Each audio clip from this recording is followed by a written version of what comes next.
Assalamualaikum warahmatullahi wabarakatuh.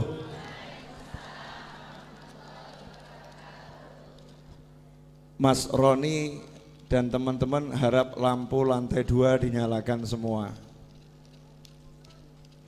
Ya, lampu lantai 2 harap dinyalakan semua. Ibu-ibu, jamaah Jamuri dan majelis-majelis sholawat yang tidak bisa saya sebutkan satu persatu, selamat datang di Majelis Ar-Raudhah. Terima kasih sudah mau menjadikan tanggal 12-nya jatuh di sini. Jadi saya nggak pakai repot, nggak pakai capek, nggak pakai susah, ketiban daru. Ya, dapat rezeki yang luar biasa. Alhamdulillah, jazakumullah khairan. Sore hari ini saya cuma mau cerita satu cerita. Tapi kisah ini akan menyelesaikan masalahnya orang-orang yang punya hutang. Ini langsung pada seger semua nih. Orang-orang yang punya hutang insya Allah akan selesai masalahnya berkat cerita yang satu ini. Tapi syaratnya satu. Syaratnya jangan matikan nabimu, jangan wafatkan nabimu, jangan hilangkan nabimu Muhammad sallallahu alaihi wasallam. Nabi hanya pindah dari alam dunia pindah ke alam barzah, pindah ke sana.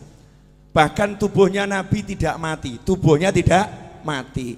Nama kematian buat Nabi hanya keluarnya roh dari jasad. Tapi jasadnya enggak meninggal, jasad Nabi tidak mati. Baru jasadnya syuhada saja masih hidup. Sayyidina Hamzah radhiyallahu taala anhu setelah 40 tahun kuburannya digali karena mau dibuat jalur perairan, dipindah. Ada salah satu alat gali yang kena tubuhnya, jenazahnya. Setelah 40 tahun masih mengucurkan darah segar.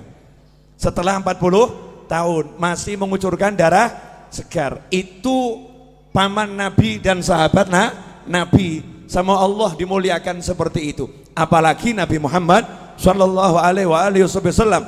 Di dalam Al-Qur'an jelas disebutkan orang-orang yang meninggal di jalan Allah, jangan kamu kira mereka meninggal. Justru Allah juga ngomong gak boleh mengira beliau-beliau meninggal. Bahkan yang ngasih nama hidup itu bukan saya. Yang ngasih nama hidup itu bukan ulama.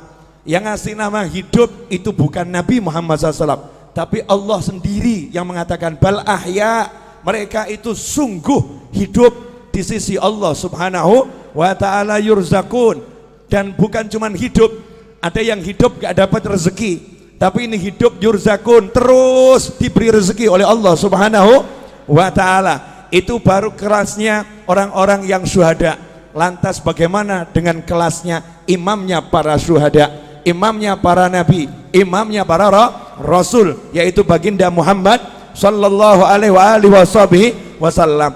Jadi rasakan dulu, jenengan semua, anda semua, kita semua punya nabi yang hidup di alam sana, yang bekerja di alam sana, yang bergerak di alam sana, gak pernah berhenti, terus memantau umatnya. Termasuk sore hari ini menerima sholawat dan salam jenengan semua. Diterima itu sholawat dan salam, karena ini kiriman ya, diterima oleh Nabi Muhammad SAW. Bahkan jelas alamatnya dari mana. Nah itulah bejonya saya, Majelis Ar-Raudhah. Padahal ini maulid Jamuri, betul ya? Nah tempatnya Majelis Ar-Raudhah, yang ngirim Jamuri yang ngirim Jamuri dan kawan-kawan semua dapat, dicatat oleh Nabi Muhammad sallallahu alaihi wasallam. Nah kalau udah seperti itu, apa keuntungan yang didapat? Ini banyak orang yang lupa, banyak orang yang nggak paham, banyak orang nggak ngerti. Di zaman Nabi Muhammad SAW ada sahabat namanya Jabir bin Abdullah radhiyallahu taala anhu. Sahabat Jabir ini punya kebun kurma dan dia punya hutang kurma, Masalahnya utangnya sama Yahudi yang benci Nabi, benci Islam. Karena tidak setiap Yahudi benci. Ya, Yahudi itu bangsa. Istri Nabi Sayyidah Sofiyah juga seorang Yahudiyah. Yang dibenci itu adalah ajarannya Yahudi yang memusuhi Islam. Lah ini udah ajarannya Yahudi, orangnya Yahudi pula. Bencinya sama Nabi luar biasa. Ketika melihat ada satu sahabat punya hutang, belum bisa bayar, maka Yahudinya senang. Ini saatnya untuk menghina sahabatnya Nabi. Ini saatnya untuk merendahkan sahabatnya Nabi Muhammad sallallahu alaihi wasallam. Maka datanglah Yahudi ke kebunnya Jabir bin Abdullah radhiyallahu anhu untuk nagih utang. Ibu-ibu pernah diparani ditagih? Tahu rasanya? Diparani gak punya duit, enak rasanya ya. Diparani sama orang yang badannya mungkin gede-gede, mungkin badannya tidak enak dilihat, wajahnya serem, itu tidak seberapa. Tapi kalau yang nyamperin ibu-ibu mulutnya cerewet, itu luar biasa. Ada mau bayar kapan utangmu? Utang nanti dibayar. Wah, itu lebih dari pria-pria yang badannya besar itu. Yang cerewetnya luar biasa. Kalimatnya menusuk dan merobek-robek jiwa dan menyebabkan ibu sakit hati ketemu orang yang seperti itu. Hari itu Yahudi datang ke tempatnya Jabir. Nabi Muhammad SAW dimintai tolong sama Jabir, ya Rasulullah, tolong utang saya ini biar bisa ditunda, dibayar tahun depan. Yahudinya diajak bicara. Nabi ngajak sahabat. Ini kerennya di sini, hebatnya di sini. Ada satu teman Nabi, sahabat Nabi punya utang. Uangnya buat bayar gak cukup, kebunnya buat bayar gak cukup. Nabi Muhammad SAW tidak duduk di rumahnya, tapi Rasulullah SAW ngajak sahabat-sahabatnya, yuk kita ke rumahnya Jabir, ayo kita ke kebunnya Jabir. Kasihan itu, Jabir digeruduk Yahudi, Jabir disamperin Yahudi. Ini Yahudinya lagi nagih Jabir, mau menghinakan Jabir. Berangkat Nabi Muhammad SAW bersama sahabat. Kemudian Rasul sendiri yang ngajak ngomong bicara si Yahudi. Artinya Nabi SAW tokoh masyarakat, Rasul punya jabatan, punya kedudukan, mau membela orang yang ditagih hutang, mau membela orang yang terlilit hutang. Saat itu Nabi belum punya duit. Karena Nabi kalau punya duit tekno didom langsung, dibagi-bagi langsung habis. Apa sabda Nabi buat orang yang terlilit hutang? Kadang ini mubalih nggak paham, kemudian menyebutkan hadis yang seakan-akan orang meninggal punya hutang itu sengsara. Salah. Dulu Nabi Muhammad SAW bersabda, siapa yang meninggal punya hutang, saya tidak akan sholatkan jenazahnya. Maksudnya bukan karena benci. Nabi tidak mau nyolatkan jenazahnya dulu, minta sahabat yang punya duit beres ini, bayari utangnya, sehingga masuk kubur udah selesai, gak ada hutang piutang. Kalau kita alhamdulillah sudah niru, kalau ada hutang piutang jadi tanggungan saya, tanggungan kami atau keluarga. Jadi Nabi nggak mau SAW ada umatnya yang meninggal dalam keadaan masih punya hutang. Makanya Nabi ngomong sama sahabat, tidak sama mulai sholat dulu sebelum hutangnya dilunaskan. Tapi begitu Nabi punya hutang, apa sabda Nabi Muhammad SAW? Siapa yang meninggal punya hutang, Nabi punya uang ya, siapa yang meninggal punya hutang, saya yang bayar hutangnya, saya yang lunaskan uangnya. Kalau dia nggak punya hutang, biar uangnya milik ahli warisnya. Kalau punya hutang, aku yang bereskan. Mana konglomerat sekarang yang berani ngomong begitu? Mana saudara yang berani ngomong begitu? Mana umat Islam yang berani ngomong begitu untuk orang yang tinggal di satu kampungnya? Yang di kampung ini yang punya hutang, kalau meninggal aku yang melunaskan. Mana yang seperti itu? Nabi Muhammad SAW bangkit membela sahabatnya, diajak ke rumah Jabir. Sampai di situ Nabi ngomong langsung sama yang namanya Yahudi.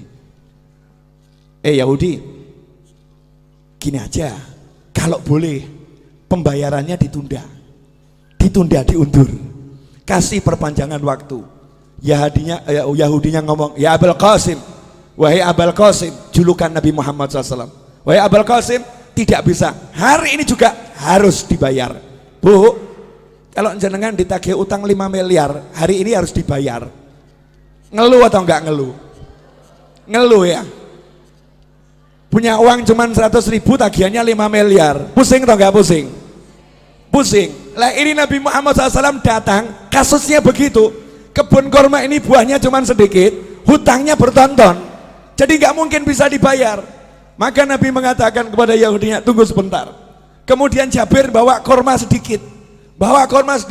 Disuguhkan Nabi Muhammad SAW. Itulah adabnya sahabat. Kedatangan Nabi sepunyanya apa ya disuguhkan. Nih ya Rasulullah, kurma muda disuguhkan. Setelah itu Nabi Muhammad SAW ngelilingi kebun kormanya Jabir. Kebun kormanya dikelilingi, dilihat, muter. Dilihat muter, ya memang gak cukup. Jumlahnya buah korma itu gak mungkin cukup untuk bayar. Maka Nabi SAW kemudian tanya sama Jabir, di mana biasanya kamu duduk-duduk di kebun korma ini? Tempat yang biasa kamu gunakan untuk nongkrong. Kalau bahasa kita, gazebonya di mana? Ya, gazebonya di mana? Rasulullah tanya, di mana itu? Di sini ya Rasulullah. Saya biasa berteduh di sini. Ya udah, saya tak tidur sebentar. Bayangkan ini, ditagih utang sama Yahudi, ditinggal tidur sama Nabi. Tiruan. Maksudnya apa? Utang gak usah dipikirin. Utang gak usah dipikirin. Yang nagih di depan ini ya, gak dipikirin. Tinggal tidur. Tidur Nabi Muhammad SAW. Ini nanti bisa dicek di Syarah Fathul Bari, Syarah Bukhari ya. Juga di kitab-kitab Syarah Bukhari yang lain. Tidur Nabi SAW, kemudian bangun. Datangi lagi Yahudinya. Karena masih maksa harus dibayar hari itu juga. Rasul berkata, gimana? Bisa enggak ditunda dulu pembayarannya? Kasih perpanjangan. Tidak bisa, harus hari ini. Ya sudah. Nabi SAW keliling lagi, tawaf, ngelilingi kebun kurma, ditawafi. Setelah selesai ditawafi, Nabi bilang sama Jabir, Jabir, sudah sekarang kamu panen tuh kurmanya, bayarkan. Panen, bayarkan. Saya tidur dulu. Nabi tidur lagi. Asik ya? Tidur. Bangun tidur, Nabi nanya sama Jabir, gimana? Udah beres? Beres ya Rasulullah. Itu hutangnya kurma lunas semua. Bahkan ini kurma saya nggak berkurang.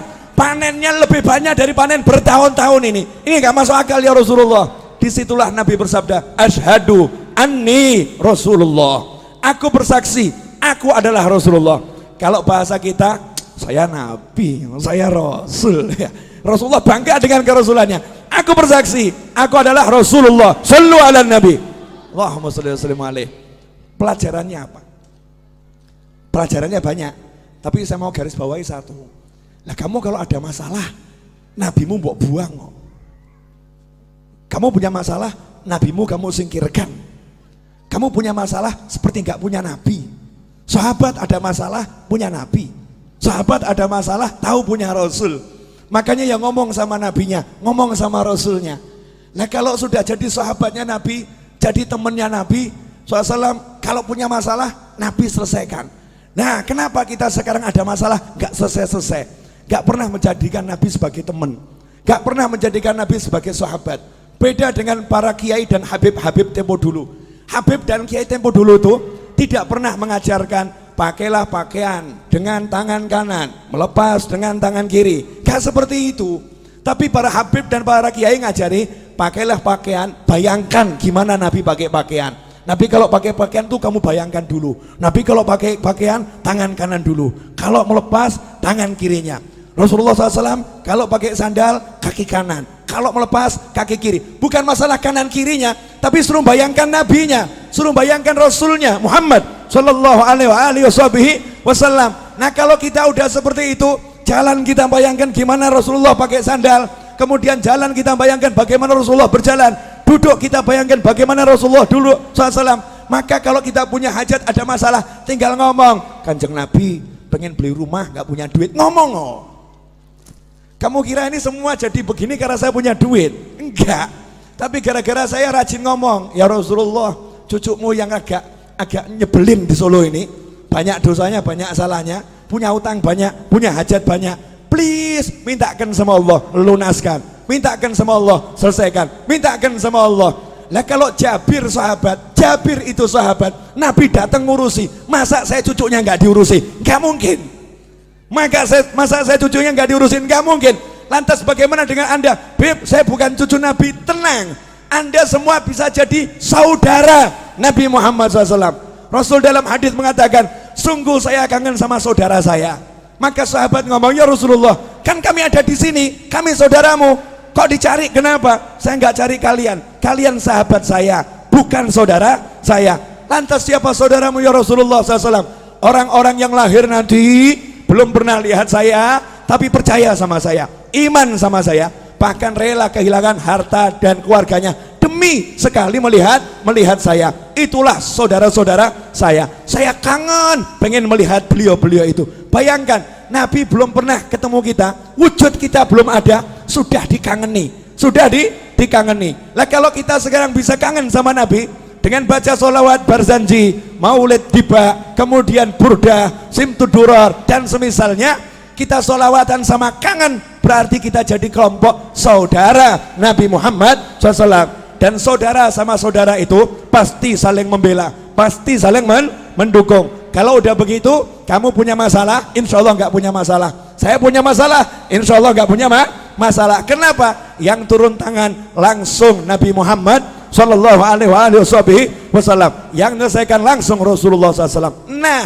biar Rasul mau turun tangan, biar Rasul mau menyelesaikan, saya kasih tip satu, gak usah banyak-banyak. Mau bu? Wani piro? Ya karena ini urusannya urusan masalah. Banyak orang zaman sekarang kan penuh masalah, bingung solusi. Gampang, ilmunya orang tua. Pegang tasbih, baca nariyah 4.444 kali. Pegang tasbih, baca munjiah 1.000 kali. Solawat, pegang solawat. Solawatin masalahmu. Ada orang ngomong, Beb, ini kan urusan dunia, masa solawat dipakai urusan dunia? Loh, kamu tuh masa urusan dunia mau pakai apa kalau nggak pakai takwa? Urusan dunia itu diraih dengan takwa. Kamu punya hajat pengen kabul harus doa. Doa nggak pakai solawat nggak diterima sama Allah. Sehebat apapun orangnya doa, nggak pakai solawat nggak diterima sama Allah Subhanahu wa ta'ala. Sehebat apapun orangnya sholat, gak pakai sholawat, gak diterima sholatnya oleh Allah Subhanahu wa ta'ala. Sehebat apapun orang khutbah Jumat, gak pakai sholawat, gak diterima oleh Allah Subhanahu wa ta'ala. Kalau hidupmu gak ada sholawat, gak diterima oleh Allah Subhanahu wa ta'ala. Dan kalau kamu hanya ingat Allah, gak mau ingat Nabi Muhammad SAW, Islammu ditolak oleh Allah Subhanahu wa ta'ala. Sebelum minta apapun suruh mengedepankan Allah Rasulullah, Allah Rasulullah. Dalam sholawat sudah ada semuanya, Allahumma sholli, Allahumma sholli. Sholawat itu nyebut Allah, nyebut Nabi Muhammad SAW. Nah setelah kita banyak sholawat, awali doa dengan sholawat, betul? Setelah kita banyak sholawat baru ngomong, ya Allah ini loh hajat saya, ini loh masalah saya, selesai. Makanya orang dulu ngajari begitu. Cuman ibu-ibu pokil.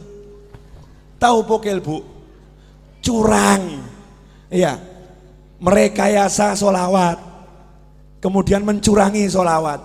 Nariyah 4.444 kali dibaca berjamaah, satu orang ambil 5 jagung, 10 jagung. Saya nggak bicara fadilah. Kalau fadilah luar biasa, fadilahnya luar biasa. Kemudian protes sama kiainya, sama habibnya, sama gurunya. Saya udah baca nariyah berjamaah, tapi hajat kok nggak kabul-kabul. Habibnya jawab kabul, cuman kabulnya juga berjamaah, jadi dicicil saudara-saudara. Kabulnya dicicil, diangsur. Kalau pengen kabulnya cespleng, ya kamu sisakan waktu khusus. Minta izin sama suamimu. Ya, suami kamu butuh mobil, butuh rumah, butuh hutang lunas. Iya, dah kamu urus anak-anak, aku izin ngurung diri di kamar 5 jam, jangan diganggu. Ngapain? Mau nariyah. Pegang tasbih, baca nariyah 4.444 kali. Setelah itu keluar ngomong sama suami, jangan kamu pikir lunas hutangmu. Niru Nabi tidur. Nabi tidur, dah silahkan pergi kerja, gak usah dipikir. Main-main sama anak, gak usah dipikir lunas. Suaminya nanya, lunas piye? Duit gak ono, tenang, Nabi yang bereskan. Lah cara piye? Ojo takok aku. Caranya gimana? Jangan tanya saya. Janji Allah wa yarzuqhu min haitsu la yahtasib. Allah akan kasih rezeki dari arah yang gak pernah diduga. Itu kalau kita pegangan sholawat. Dan tidak mungkin sia-sia orang yang berpegang sholawat. Lah sayangnya kita sukanya susah. Ini ibu-ibu jamur ini kan gak ada wajah-wajah susah, gak ada ya. Nggak ada wajah-wajah susah, nggak ada. Walaupun hidupnya mungkin ada yang agak susah, tapi tetap nggak susah, paham ya? Lah hidupmu penuh nikmat kok susah? Hidupmu penuh nikmat kok susah? Karena ini 30 hari sholawatan terus. Jadi ya suami ditinggal loh ini. Suami, bojo, bye-bye. Pak sholawat dulu ya Pak ya. 30 hari suaminya ditinggal. dari mulai zuhur sampai maghrib, anaknya ditinggal, serahkan suaminya, tolong urus anak-anak dulu ya. Yang udah dewasa udah nak, mau ikut, gak mau ikut, kamu jalan sendiri. Ibu berangkat sholawatan, begitu pula ibu-ibu. Lah kok ragu, hajatnya gak kabul, kan manusia aneh bin ajaib. Berarti gak percaya sama nabinya, gak yakin sama rasulnya. Yakin sama rasulmu, percaya sama nabimu. Ikhwani rahimakumullah. Terakhir, karena saya baru nyampe dari Jati Barang, 2:30 malam tadi saya masih di sini. Tadi jam 8 saya ceramah di Jati Barang. Ya, dari Jati Barang saya balik ke sini. Nanti maghrib saya ke Jogja insyaallah. Kemudian besok jam 6 pagi saya harus terbang ke Jakarta. Acara jam 9 sampai asar. Padahal asar saya pergi ke Bandung, jalan-jalan terus, asik. Enak toh? Wajah saya wajah lelah atau bahagia? Makanya berarti enak atau enggak enak? Enak, jalan-jalan toh terus, asik, keliling terus ya, keliling terus. Ketemu orang mumet, saudara-saudara. Orang mumet yang bisa bahagia. Terakhir. Ini ibu-ibu, ini perlu dijelaskan. Saya masih ingat kata-kata Habib Anis. Ibu-ibu itu yang wirid-wiridnya jauh lebih banyak dari bapak-bapak. Bahkan mungkin ibu-ibu itu punya buku doa terbanyak dibandingkan bapak-bapak. Yang paling hafal doa-doa itu ibu-ibu. Doa pelunas hutang 1, doa pelunas hutang 2, doa pelunas hutang 3 gitu ya. Itu ibu-ibu. Saking mumetnya, wiridnya luar biasa, itu ibu-ibu. Nah gini Bu, yang di atas juga, pemirsa di rumah juga, sering ada orang yang ngomong begini, saya semakin rajin sholawat, kok rezeki semakin seret. Sejak ikut Jamuri kok bisnis saya berantakan. Sejak ikut Majelis Ar-Raudhah kok warung saya sepi. Warung saya sepi. Dulu waktu saya nggak pernah sholat, warung saya laris. Waktu saya mabuk-mabukan, rezeki saya lancar. Saya mendekat sama Allah, kok dunia menjauhi saya. Nah ini yang ngomong begini gagal paham. Gagal paham. Boleh saya membuat ibu-ibu lebih tercerahkan? Boleh? Bu, pilih duit atau sehat? Pilih anak atau duit? Gini, ulangi. Pilih duit atau sehat? Pilih punya anak atau enggak punya anak? Pilih punya duit tapi enggak punya anak atau enggak punya duit tapi punya anak? Mestinya ya. Punya duit, punya anak. Kenapa saya nanya seperti ini? Maksud saya begini loh, yang namanya duit itu kecil. Tahu kata Allah Ta'ala, dunia dan segala isinya la ta'dilu janaha ba'udlah. Dunia dan segala isinya tidak sepadan dengan sebelah sayap nyamuk.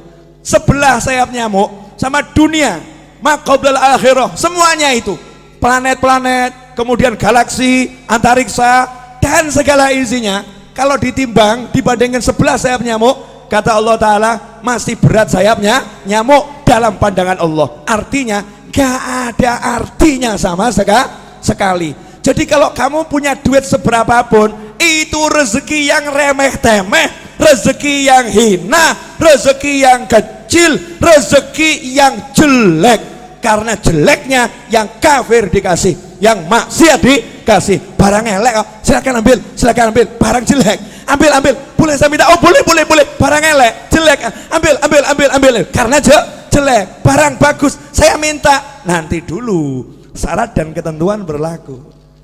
Syarat dan ketentuan berlaku.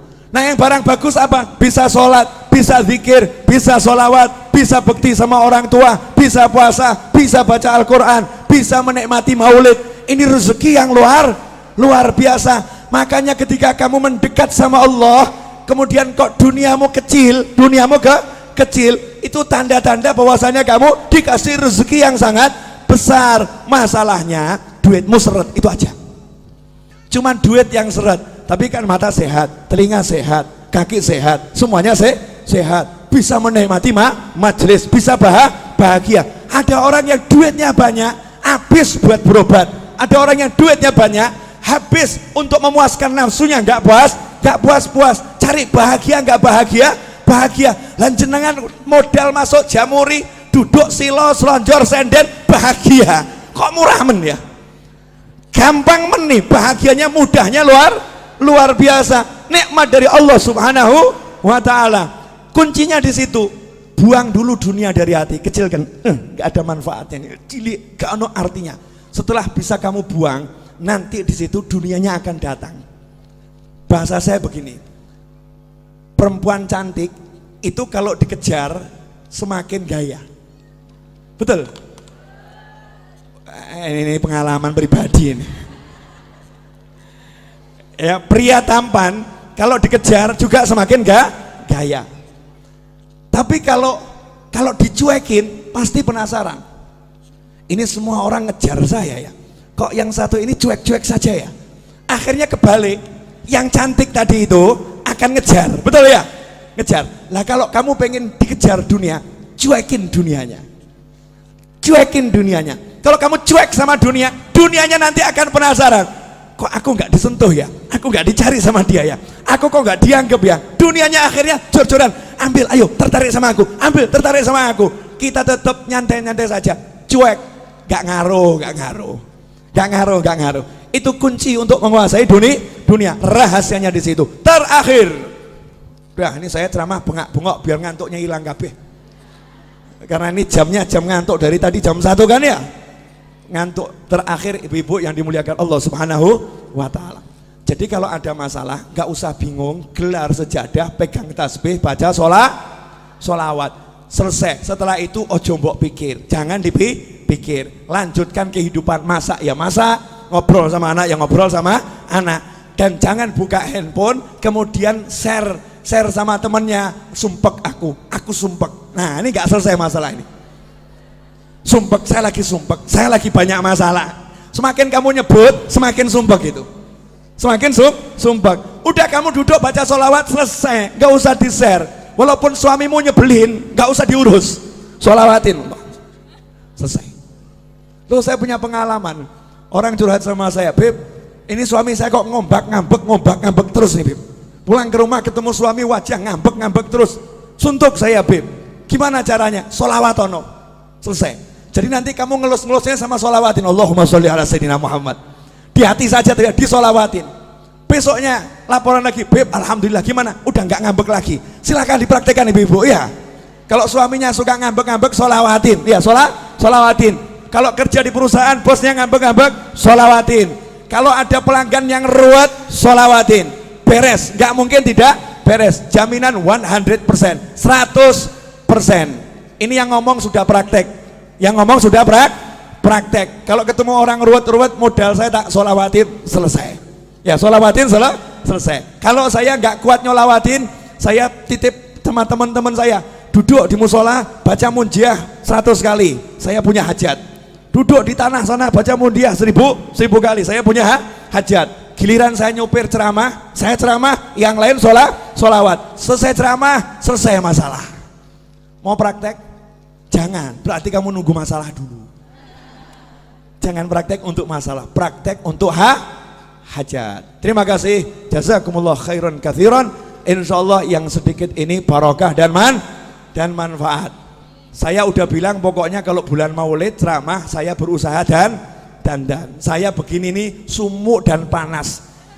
Saya membayangkan bagaimana ibu-ibu kuat dengan pakaian yang seperti ini ya, luar biasa. Waktu saya di Hongkong naik taksi, supir taksinya diminta sama TKW Hongkong dengan bahasa Hongkongnya, tolong AC-nya didinginkan. Maka jawaban supir taksinya, AC saya sudah dingin. Masalahnya bukan di AC, tapi pakaianmu kebanyakan katanya. Bukan pakai jubah, pakai ini tuh apa namanya TKW kalau pengajian, pakaianmu kebanyakan. Alhamdulillah, insya Allah kalau pakai baju gini kepanasan akan menghilangkan panasnya neraka, menghilangkan panasnya kubur. Saya minta semuanya angkat tangan, tirukan saya boleh? Bismillahirrahmanirrahim. Allahumma salli wa sallim ala sayyidina Muhammadin wa alihi wa sahbihi ajma'in. Rabbi ighfirli wa li walidayya warhamhuma كما ربياني صغيرا رب اغفر لي ولوالدي وارحمهما كما ربياني صغيرا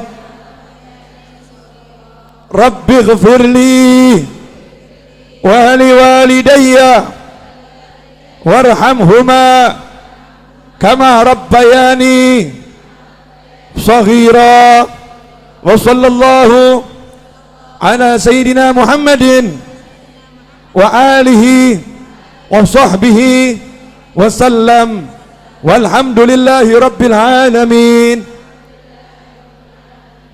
Alhamdulillah, detik ini ibu-ibu naik pangkat jadi anak yang solihah, anak yang solihah.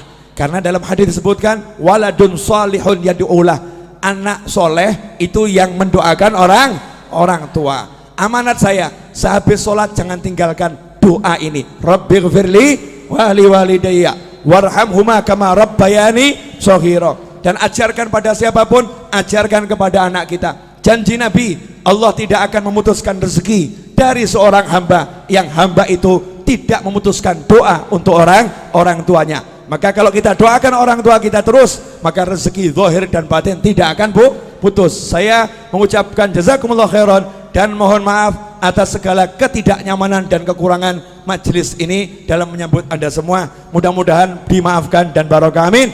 Wassalamualaikum warahmatullahi wabarakatuh.